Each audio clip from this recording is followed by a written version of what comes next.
cantidad de muertos que hemos tenido en esta jornada. Más de 300 muertos, que como decíamos, la segunda fecha más triste, ¿no? Más trágica, y los muertos por COVID en esta pandemia aquí en la Argentina. Bueno, mientras estamos atravesando, y de esto ya ha hablado el Ministerio de Salud de la Nación, 80% de los casos que se registran en la República Argentina pertenecen a la variante Omicron. Nos preguntamos por qué se eleva en este momento el número de muertes en el país.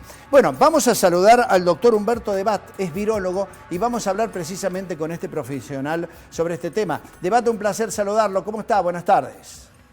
Buenas tardes, Desiree y Julio, un gusto hablar con ustedes. Saludos a la audiencia. Bueno, ¿cómo explicamos, Debat, este número creciente de víctimas, de muertos de COVID-19 en la República Argentina? Bueno, finalmente está llegando el impacto sanitario de la ola de Omicron en nuestro país. Es algo análogo a lo que está sucediendo en el resto de los países. Quizás quedó un poco escondido, licuado en base a las noticias asociadas a la relativa baja severidad de esta variante, pero teníamos que integrar lo que estaba acompañado con un número inédito de contagios durante toda la pandemia y empezamos a ver los efectos de esto. La buena noticia es que esta ola parece tener un impacto menor que olas anteriores, y eso no es menor. Sin embargo, van a haber casos severos y van a haber hospitalizaciones y fallecimientos. En ese sentido, la ola está siendo asimétrica en nuestro país. Como ustedes recuerdan, Omicron empezó a ser dominante en la provincia de Córdoba aproximadamente una semana antes que en otros distritos, luego en la Ciudad Autónoma de Buenos Aires, provincia de Buenos Aires, y luego en los 18 distritos que siguieron, de tal modo que el aumento más fuerte, más abrupto de infecciones se dio en un primer momento aquí y luego en el resto de los distritos. En ese sentido, también Córdoba es la que primero empieza a presentar el impacto de estas infecciones, y lo vimos con un récord de contagios para el 8 de enero aproximadamente, un récord de terapias para el 14 de enero y un récord de fallecimientos para el 19, de acuerdo a la de carga. ¿Eso qué significa? Que eventualmente la baja sostenida de infecciones se está decantando en una baja de terapias y en una baja de fallecimientos. Estamos pasando en Córdoba la ola de Omicron y esperamos que suceda algo análogo en el resto del país. Los fallecimientos iban a estar porque, independientemente de esa relativa baja de severidad, hay mucha población que sigue siendo vulnerable, más allá de la altísima cobertura por inmunización por vacunas, dosis de refuerzo y preinmunidad basada en las olas anteriores. Lo estamos viendo en otros países de la región y en el mundo. En Estados Unidos hay una gran cantidad de fallecimientos, etcétera, pero en definitiva estamos viendo un descenso abrupto de infecciones en todos aquellos países donde esta variante empezó a ser dominante, de tal modo que el ancho de la curva de contagio será menor, es decir, que esta ola va a pasar en menos tiempo que las olas que vimos anteriores. Esperamos una situación de relativa normalidad en algunas semanas para nuestra localidad, para Córdoba en particular, y unas semanas más adelante en el resto del país, si no surge ningún cisne nuevo ni ninguna nueva variante que de nuevo patee el tablero de las predicciones a corto plazo, ¿no? Doctor, dígame, ¿sería factible una próxima dosis de refuerzo? Escuchábamos a la ministra de la Nación, Carla Bisotti, que decía que estaban evaluando otro refuerzo. ¿Eso también podría hacer que disminuya rápidamente, que vaya bajando, desacelerando el número de contagios, por ejemplo? Bueno, hay que dividir en dos aspectos. Por ejemplo, tuvimos datos de población real muy recientes de Reino Unido, del CDC y del sur de California, en los cuales se vio una alta efectividad de los desarrollos vacunales para prevenir casos severos impulsados por Omicron, pero también una baja menguante con el paso del tiempo. En términos generales se vio que 2 dosis de una vacuna, esto para los casos de Reino Unido, si habían sido aplicadas hace más de 4 meses, disminuían su efectividad de protección al 44% de protección. Esta volvía a subir aproximadamente a niveles del 90% con una dosis de refuerzo, pero al mismo tiempo, si la dosis de refuerzo ya tenía más de 4 meses, volvía a disminuir a un 80% de efectividad. Eso por un lado, que es el objetivo central de la campaña de vacunación, es decir, la prevención de casos severos, hospitalización y fallecimiento. Con respecto a lo que hace infecciones, hay una pequeña disminución, es decir, una mínima protección frente a infección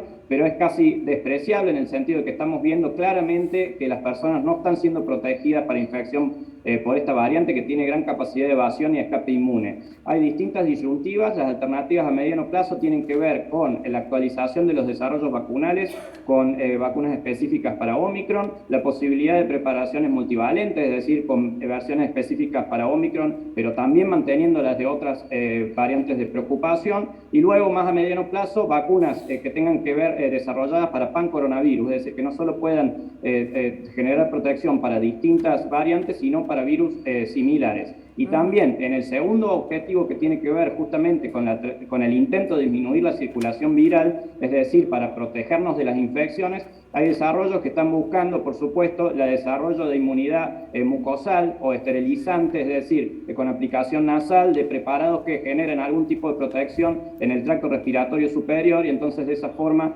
tenga la capacidad de evitar las infecciones. Eso está más a largo plazo, entonces en respuesta a tu pregunta, a corto plazo, se está estudiando, por supuesto, la posibilidad de una cuarta dosis. Hay algunos países que ya empezaron. Primero lo hizo Israel con un reducido grupo de personal de salud de 150 personas, luego eso se extendió y ya hay más de 600.000 personas que han sido inoculadas con una cuarta dosis. Los estudios de inmunogenicidad y bioseguridad han dado muy buenos niveles, los niveles de anticuerpos suben, es decir que ese sería otro camino, pero de nuevo estamos hablando de una cuarta dosis de una vacuna desarrollada para el virus de Wuhan de enero del 2020. El virus ha cambiado mucho, entonces es eventual la discusión de en qué momento se va a necesitar actualización de las vacunas para que tengan de objetivo el virus que está circulando en este momento, ¿no? Bien, a mí me queda una última pregunta. Entonces estamos tal vez más cerca de que aparezca una cuarta dosis, una más de refuerzo aquí en estas latitudes, en Sudamérica, en Argentina,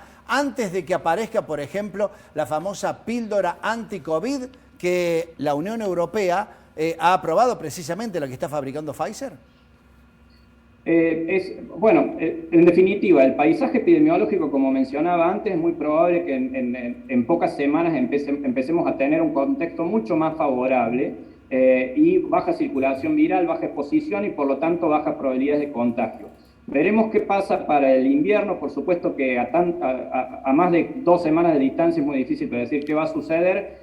Con respecto a las dosis de refuerzo adicionales, se estudiará y entiendo que inicialmente se aplicarán a aquellos grupos inmunosuprimidos o inmunosenescentes o con comorbilidades, etcétera, y eventualmente eso podría extenderse al resto de la población. Con respecto a los profilácticos o terapéuticos, sí, por supuesto, existen 2 que tienen altísima efectividad, pero no hay que olvidar que son extremadamente caros. Estamos hablando de algunos de ellos que el tratamiento de 5 dosis requiere más de $700, etcétera. Es decir, que no es una solución al menos factible, escalable, inclusive las dificultades en la producción a gran escala, y por supuesto que tiene que ver con una distribución asimétrica de este tipo de preparados para países privilegiados o de mayores recursos. En sí, los tratamientos no son una solución a corto plazo por estas limitaciones y esta distribución asimétrica de los recursos. Creo que es mucho más probable que las dosis de refuerzo vengan y de nuevo recordar que la efectividad medida hasta ahora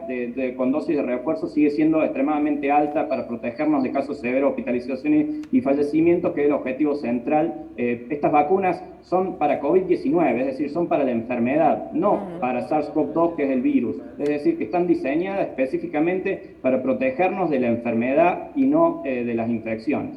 Humberto Debat, te agradecemos por estos minutos. Muchísimas gracias. Buenas tardes. Un gusto hablar con ustedes. Buenas tardes y saludos a todos.